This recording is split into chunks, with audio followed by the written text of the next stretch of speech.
A tarifa ponderada, que calcula o peso de cada produto na pauta exportadora do Brasil e para os Estados Unidos, foi levada para baixo, agora para 21,5%. Isso contribui bastante para a estimativa de impacto para a balança comercial. Impacta diretamente a economia do país. Para explicar tudo, tintim por tintim, chamo aqui a nossa tela o economista do Santander, Felipe Continda. Seja bem-vindo à nossa programação, meu caro. Agradeço por ter aceito nosso convite. Eu que agradeço. Boa tarde, Gabriel. Boa tarde a quem nos assiste. Então, foi o que você falou. Com essa suspensão das tarifas, a gente teve uma redução, né, dessa tarifa média ponderada para 21%. Então, caindo de 30%, que era a tarifa que a gente tinha calculado, considerando o aumento, né, das tarifas recíprocas lá em abril, quando o Brasil tomou 10%. E a sobretaxa que o Brasil ganhou, então uma tarifa específica, né, direcionada para o Brasil, de 40%. Quando a gente soma essas duas tarifas, a gente teve desde agosto, então, 50% sobre vários produtos. Por que essa taxa caiu? Porque lá em agosto, vocês devem se lembrar, a gente teve o anúncio também de uma lista de isenções, então vários produtos ficaram de fora inicialmente já dessa tarifa de 50%, e agora em meados de novembro, algumas semanas atrás, o que os Estados Unidos ele colocou mais produtos nessa lista. Então, mais produtos especificamente de setores voltados à parte agrícola. Tá? Então, a gente sabe que a economia americana está um pouco preocupada com a inflação doméstica, né? Principalmente nessa parte de alimentos. Então, com a suspensão dessas tarifas que foram não só para o Brasil, então essas tarifas específicas para esses produtos caíram para todos os países, tá? Isso fez com que essa tarifa média para o Brasil caísse para 21%. Tem um impacto positivo para a balança, é esperado que haja uma normalização aos poucos das exportações, principalmente alguns produtos que sofreram mais, dado que o Brasil exporta muito para os Estados Unidos. Então, estou falando aqui, se você pegar top 10 do que o Brasil exporta para os Estados Unidos, você vai ter o café, você vai ter a carne bovina. Então, a gente espera uma normalização do fluxo desses produtos.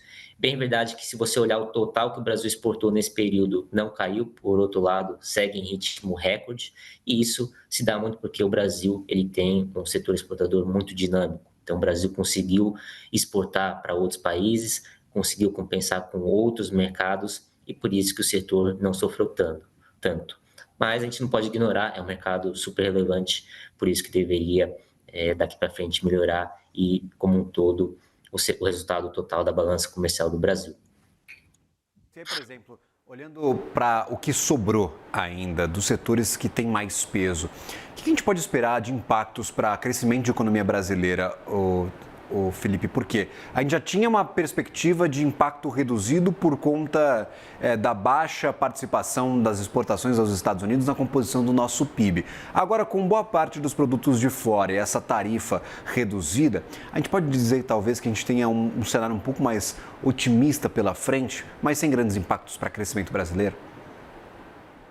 Perfeito. Assim como lá em abril, quando a gente teve a imposição das tarifas, isso não chegou a impactar tanto a estimativa de crescimento de PIB, da mesma forma agora, com a retirada delas, a gente não deve ter também um impacto para cima nas projeções de PIB. É sempre bom lembrar, ano passado a gente exportou 40 bilhões de dólares para os Estados Unidos, então, se eu for ver em termos de PIB, dá 1, 2%, é muito pouco, inclusive em termos de balança, é um impacto muito pequeno. Então, óbvio, os setores, é muito relevante para esses setores que geram emprego, geram renda, que eles voltem a exportar para os Estados Unidos, mas pensando em termos macro, pensando na foto do Brasil como um todo, não chega a ser tão relevante.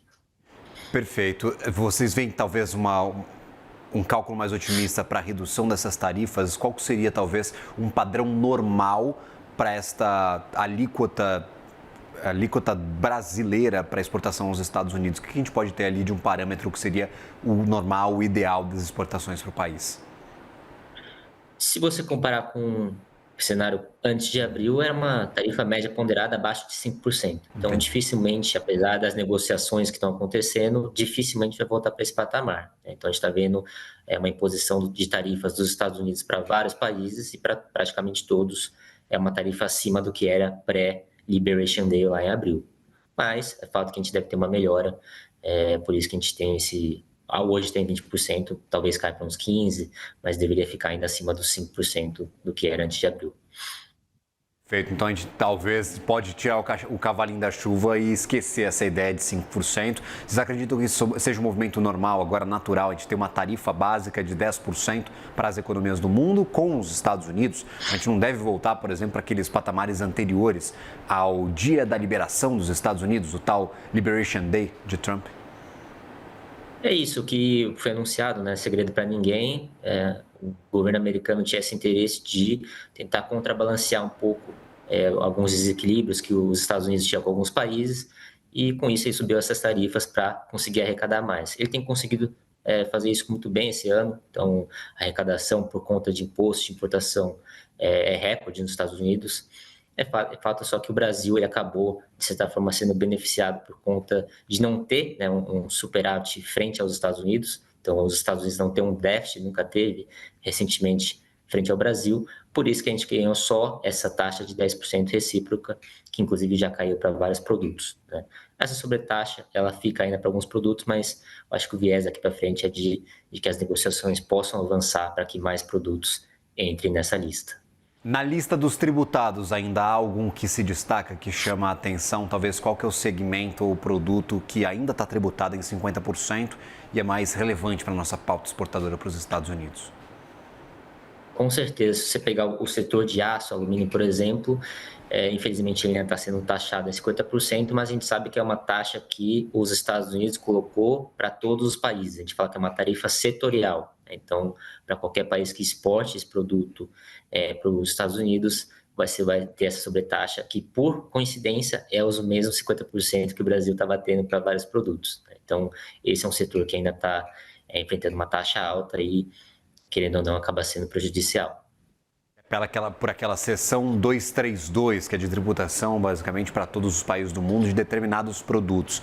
Tem aço, tem cobre, tem alguns outros produtos, por exemplo, acho que madeira vai entrar nessa seção 232 para tributação de produtos vindos de fora dos Estados Unidos. Essa fica de fora das negociações aí, talvez sem expectativa de avançarmos para algo um pouco menor do que as tarifas hoje aplicadas. É o que parece, né? Óbvio que a gente não sabe exatamente o que está sendo negociado. Inclusive o café, quando foi anunciado, né, em agosto, existia esse consenso muito forte de que com certeza ele entraria na lista de isenções, dado que o Brasil é um grande exportador e poucos países no mundo conseguem exportar o volume de café que os Estados Unidos precisa, mas vai ter que ver caso a caso, né? A gente depende aí da negociação que os governos estão tocando agora. E aí, Felipe, essa balança comercial brasileira, ela tende a ser beneficiada agora com a queda das tarifas? O que a gente pode imaginar de parceria comercial entre os dois países? Parece que estamos nos aproximando. Essa média ponderada mais baixa para tarifações pode fazer com que as vendas para os americanos, especialmente, voltem a crescer, porque a balança comercial está sofrendo um pouquinho neste 2025. Pelas nossas contas, sim, tá? Então, pensando aqui em impacto máximo, quando a tarifa estava em 50% para muitos mais produtos, a gente chegou a estimar em potencial em 12 meses de perda, né, de piora na balança de 7 bilhões, mais ou menos. Hoje, com essa tarifa mais baixa, né, de 30 para 21, a gente reestimou aqui e chegou no número mais próximo de 4, 5, tá? Em 12 meses. Então, assim, dificilmente vai recuperar o volume, mas é um impacto menor, né? Como eu falei, essa tarifa, na medida que essa tarifa média ponderada vai caindo, o impacto sobre a exportação total dos Estados Unidos, que é baixista, né, deve ser menor, ele vai se reduzindo. Aí, por exemplo, para café e outros produtos que acabaram sendo redirecionados para outros mercados, a gente espera talvez um acréscimo do que tínhamos antes das tarifas ou uma volta para a naturalidade? Porque, por exemplo, o café foi para mercados que são concorrentes ao Brasil e provavelmente estava exportando produtos para os Estados Unidos. A carne, mesma coisa, a gente acabou entrando em outros mercados que são produtores de carne e eventualmente estavam exportando produtos para os Estados Unidos. Como é que a gente pode esperar para esses setores bem específicos que não sofreram com o tarifaço, pelo menos seguiram na direção oposta, acabaram crescendo o volume exportado nestes últimos meses? Enquanto o mercado americano demandar, a gente entende que as exportações vão acontecer, né? Então, se você olhar, né, o gráfico, claramente você olha Brasil, Estados Unidos, né? Teve uma exportação muito forte até março, abril desses produtos. Então, você pode imaginar que já existia algum medo de que houvessem essas tarifas. Houve o que a gente fala de uma antecipação dessas exportações e de abril, maio para cá caiu bastante. a gente acha que isso vai recuperar. Talvez não volte em termos de ritmo, né, no mesmo que era até março, mas pensando que é uma commodity que está faltando no mundo, né, carne bovina, se você pensar que os Estados Unidos está enfrentando o menor rebanho dos últimos 70 anos, café, como eu falei, você tem poucos países do mundo que conseguem ofertar esse produto, tem Brasil, Colômbia, Vietnã, então você não tem muito para onde correr, é o que a gente diz, né? Então quem quiser café, então o café ele tem muito mercado na Ásia, na Europa, o café brasileiro vai ter que importar do Brasil, né? Não vai ter como fugir muito disso. Então, breve ter uma recuperação gradual daqui para frente com essa retirada das tarifas e a balança deveria melhorar pouco a pouco.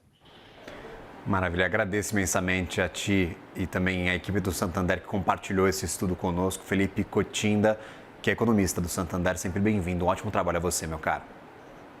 Obrigado, boa tarde. Valeu, até a próxima.